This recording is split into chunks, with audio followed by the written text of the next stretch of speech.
anglais les plus célèbres du XVIIIe siècle.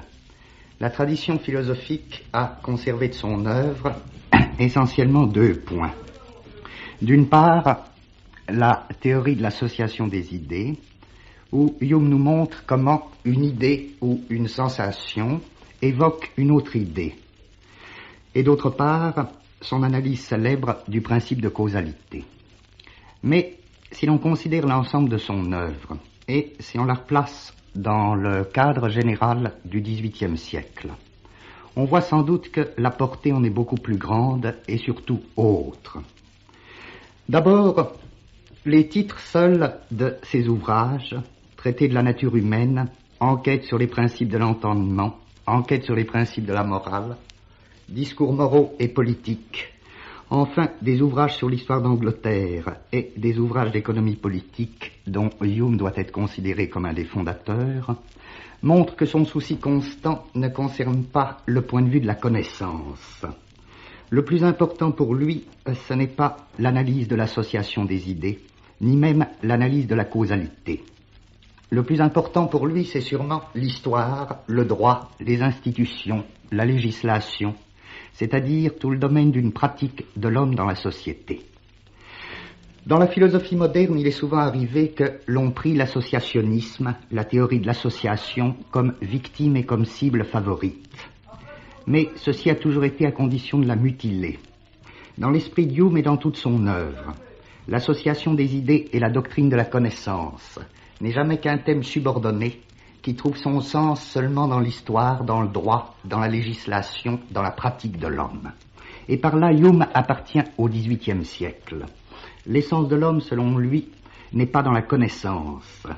Et un des premiers points de rupture entre Hume et la métaphysique classique du XVIIe siècle porte justement sur ceci, que l'essentiel de l'homme n'est plus saisi comme et sur le plan d'une dimension de la connaissance elle-même, c'est-à-dire sur le plan d'une dimension théorique. Et sans doute y a-t-il une seconde opposition qui s'enchaîne avec la première entre Hume et la métaphysique classique, c'est que pour lui, l'essence de l'esprit humain n'est pas dans certaines idées plus importantes que d'autres ou d'une autre nature que d'autres, idée de Dieu, idée du moi, idée du monde. L'essence de l'esprit humain n'est pas dans le contenu d'idées, quelle qu'elle soit, mais se trouve à une toute autre dimension qu'il faut déterminer. Si l'on considère à cet égard la plus grande œuvre de Hume, Traité de la nature humaine, le sous-titre en est « Essai pour introduire la méthode expérimentale dans les sujets moraux ». Il est donc clair dès le début que si, pour Hume, l'homme est l'objet d'une science, c'est dans la mesure où il a une nature, dans la mesure où il y a une nature humaine. L'idée de nature humaine fonde la possibilité d'une science de l'homme. Et ce qu'il faut appeler nature humaine, c'est ce qui dans l'homme est invariable, constant, uniforme, ce qui obéit à des lois. Mais qu'est-ce qui obéit à des lois? L'esprit humain se présente comme un véritable flux, comme une collection de sensations et d'images, d'impressions et d'idées, dont chacun peut dire quelle est son expérience. Rien dans tout ceci ne semble uniforme et constant. Même quand un même mot est prononcé, autrui et moi, nous ne mettons jamais exactement la même idée sous ce mot. La constance ne sera donc pas dans les idées que j'ai, ni dans les sensations que j'éprouve. La constance, nous dit Hume, est seulement dans la manière dont une sensation ou une idée évoque une autre idée, dans la manière dont elle provoque dans l'esprit l'apparition d'une autre idée. Une idée, nous dit Hume, en provoque une autre, soit par ressemblance, soit par contiguïté, soit par causalité. Voilà ce qui est constant dans l'esprit. Voilà le côté nature humaine. Quant au caractère particulier d'une idée, quant au contenu particulier d'une idée, il est variable, il est du domaine de la pure fantaisie. Et sur ce point, l'on retrouve la rupture principale de Hume avec la métaphysique classique. La constance d'une nature humaine n'est plus que dans la relation des idées et non pas dans le caractère interne d'un certain genre d'idées. Il n'y a même de constant que des relations, et c'est elles qui définissent la nature humaine. Par là, Hume fondait d'une manière extrêmement profonde une théorie des relations qui préside encore au développement de la logique moderne. Les relations sont extérieures à leurs termes. Les termes entre lesquels elles s'établissent, les idées qu'elles réunissent n'expliquent pas la nature des relations elles-mêmes. En d'autres termes, la question que posait Hume était la suivante. Comment l'esprit devient-il une nature humaine ? C'est-à-dire, comment une collection d'impressions et d'idées devient-elle un système organisé ? La réponse était, c'est dans la mesure où des principes, qui seront dits principes de la nature humaine, agissent dans l'esprit, établissant des liens et des relations entre les idées, liens et relations qui ne dépendent pas des idées elles-mêmes. Bref, les relations doivent être fondées, et pourtant ne peuvent pas se fonder sur leurs termes. Elles réclament d'autres principes, et par là même constituent une nature.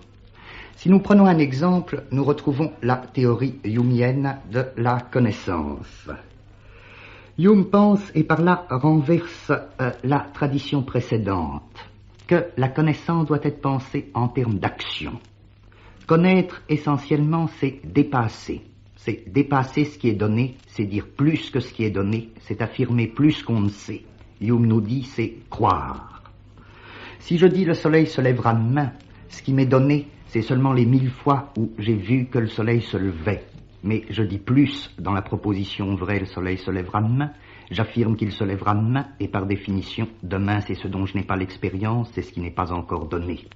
Et Hume ne met jamais en question le droit que j'ai de formuler un tel jugement, le soleil se lèvera demain.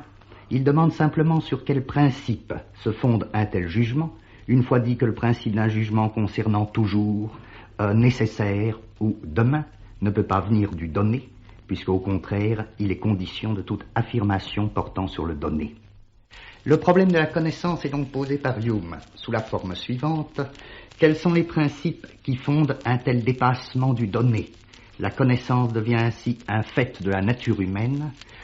Les principes de la connaissance sont de véritables tendances. Les relations sont des tendances de la nature humaine qui ne s'expliquent pas et qui ne trouvent pas leur motif dans les idées qu'elles réunissent. C'est ainsi que la connaissance était immédiatement posée en termes de pratique.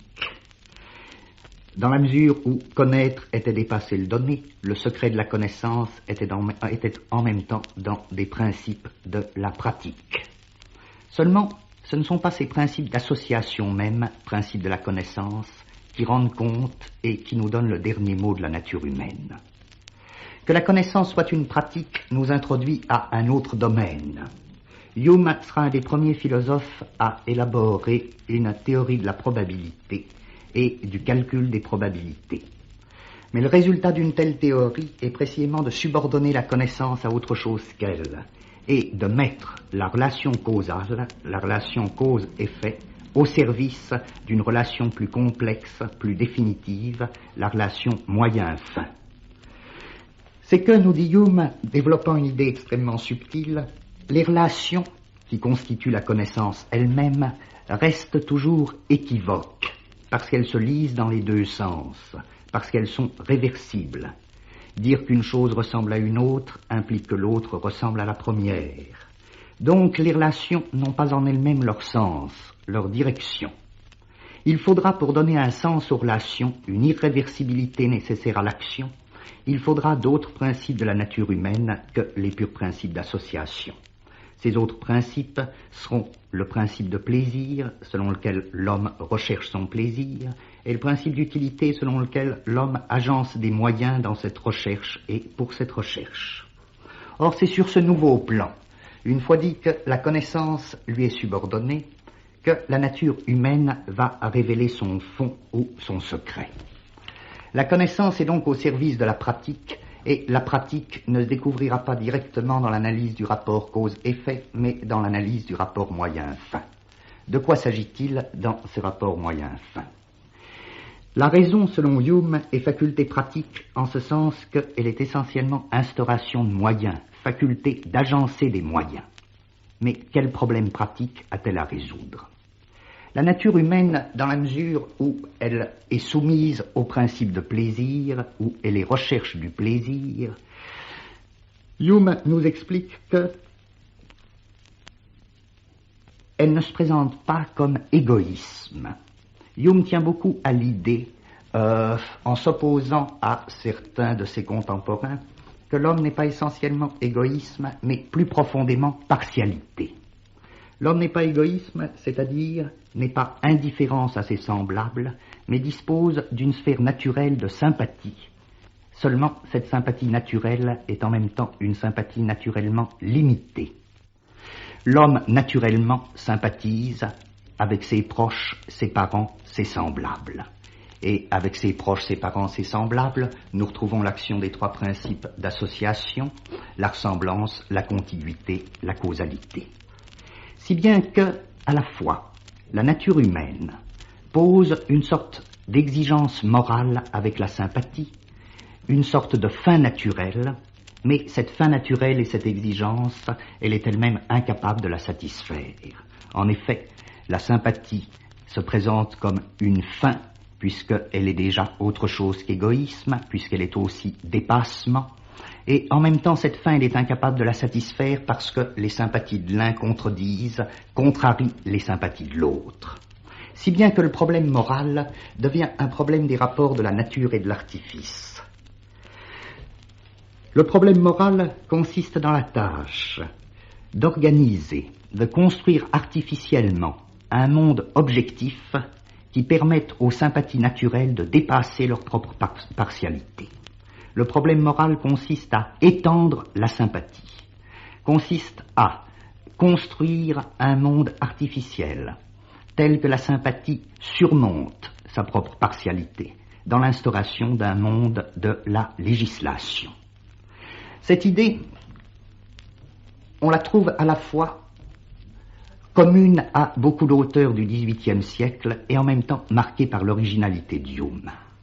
Commune à beaucoup d'auteurs du XVIIIe siècle parce que, dès le XVIIIe siècle, les auteurs de philosophie politique pensent moins qu'il faut faire confiance ou qu'il faut faire appel à une transformation intérieure de l'homme, mais plutôt à l'instauration d'un monde consistant, à l'instauration d'un monde extérieur par lequel l'homme dépasserait ses propres limites. C'est-à-dire qu'il s'agit moins de rendre les hommes moins méchants, moins violents, que d'instaurer un monde où cette méchanceté, cette violence n'aurait plus l'occasion ni la possibilité de s'exercer. Un tel monde se définit dès lors comme artifice du législateur. Et ce qui marque cette idée comme appartenant au XVIIIe siècle, c'est que ce XVIIIe siècle, en même temps qu'il fonde l'économie politique, fait confiance à la pure législation et à l'entreprise constitutionnelle pour l'instauration de ce monde objectif. L'originalité d'Hume, dans ce courant du XVIIIe siècle, mettant au plus haut le personnage du législateur, consiste pourtant à s'opposer à beaucoup de ses contemporains qui voyaient l'opération de la législation fondée sur le contrat. Hume s'oppose beaucoup à tous les auteurs, juristes et philosophes qui voient dans le contrat la véritable origine et le véritable acte de baptême de la société. Pour lui, poser le problème social et poser le problème de la construction d'un monde artificiel en termes de contrat, c'est ne saisir de la société qu'un aspect négatif.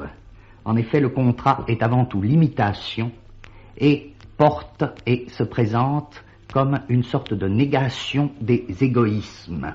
Le dépassement dans la société se présente ici comme l'imitation de l'égoïsme même. Mais selon Hume, le danger ne consistant pas dans un égoïsme supposé de l'homme, mais dans une partialité plus profonde, il ne s'agit plus de limiter des égoïsmes, il s'agit au contraire d'étendre des sympathies de telle manière qu'elles dépassent leur partialité.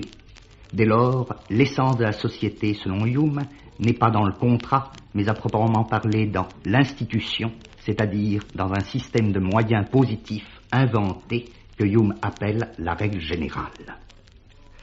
Nous voyons donc que l'idée de la nature humaine chez Hume va présenter comme une triple épaisseur. D'une part, un ensemble ou un réseau de relations. D'autre part, un système de passion et de sympathie. Enfin, tout un domaine de l'histoire et du droit, domaine qui sera défini comme artificiel, mais nous dit Hume, l'artifice est encore de la nature. L'artifice consiste à forger des systèmes de moyens propre à satisfaire les fins de la nature elle-même.